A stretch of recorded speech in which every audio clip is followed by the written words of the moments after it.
वैसे तो ट्रंप का हर फैसला पूरी दुनिया को चौंका रहा है, लेकिन अभी अभी जो उन्होंने फैसला लिया है उसने अमेरिका में रहने वाले लाखों इमिग्रेंट्स को चौंका दिया है। अब यूएस इमिग्रेशन सिस्टम में तीसरा जेंडर ऑप्शन पूरी तरह से हटा दिया गया है।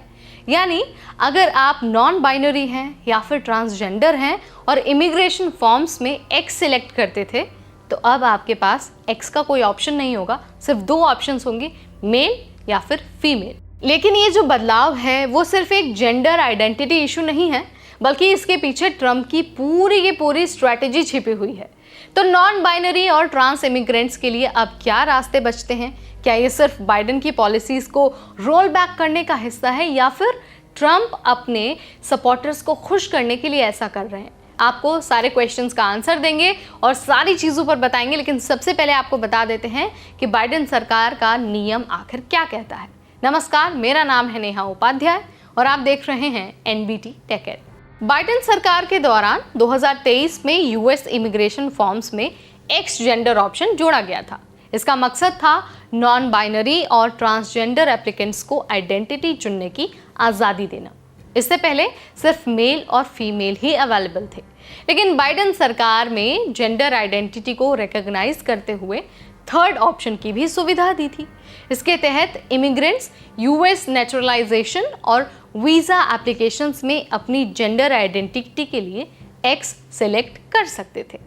लेकिन अब ट्रंप सरकार ने इस पॉलिसी को पूरी तरह से ख़त्म कर दिया है और अब सिर्फ मेल और फीमेल ही वैलिड जेंडर ऑप्शंस होंगे। ट्रंप ने अपने इनॉग्रेशन डे पर एक नया एग्जीक्यूटिव ऑर्डर साइन किया। इस ऑर्डर के तहत यूएस इमिग्रेशन फॉर्म्स में थर्ड जेंडर ऑप्शन हटाया जा रहा है। अब सेक्स डिटर्मिनेशन सिर्फ बर्थ सर्टिफिकेट के आधार पर ही होगा। अगर बर्थ सर्टिफिकेट में जेंडर एक्स लिखा है तो सेकेंडरी एविडेंस मांगा जाएगा। होमलैंड सिक्योरिटी डिपार्टमेंट के स्पोक पर्सन का कहना है, there are only two sexes, male and female. Trump सरकार का मानना है कि इमिग्रेशन सिस्टम को जेंडर आइडियोलॉजी से दूर रखना चाहिए। अब आपको ये बता देते हैं कि ट्रंप के इस फैसले से किन लोगों पर सबसे ज़्यादा असर पड़ने वाला है।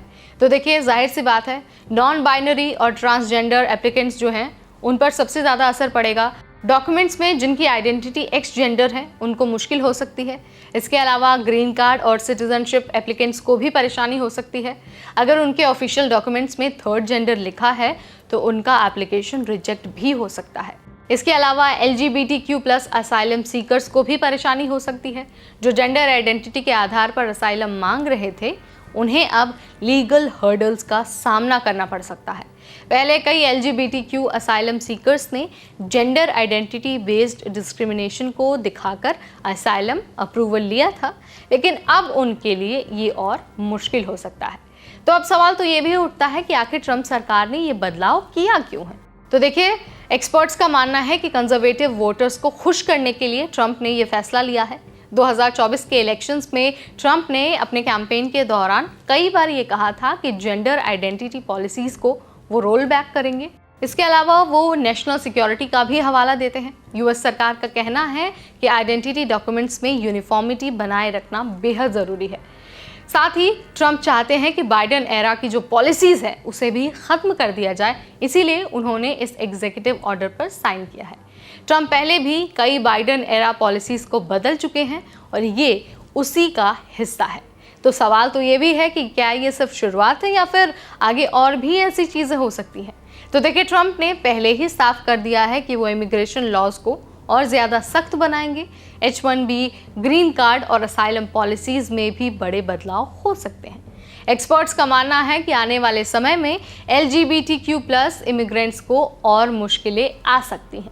तो यहाँ पर मैंने आपको बता दिया है कि किस तरह से अब ट्रंप के नए फैसले के अनुसार दो ही जेंडर होंगे, मेल और फीमेल, और ये भी बता दिया है कि उनके इस फैसले से किन लोगों को सबसे ज़्यादा समस्या आने वाली है और ट्रंप ने यह डिसीजन आखिर क्यों लिया है। आपका क्या मानना है? क्या ये ट्रंप का फैसला सही है या फिर इसे बदलना चाहिए? जो भी आप मानते हैं कमेंट के जरिए मुझे बता सकते हैं।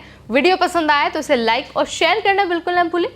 इमिग्रेशन, वीज़ा, स्टडी अब्रॉड और वर्क अब्रॉड से रिलेटेड हर छोटा बड़ा अपडेट मैं यानी कि आपकी होस्ट नेहा उपाध्याय हर दिन लाती रहूंगी, सिर्फ और सिर्फ एनबीटी टेक एड पर।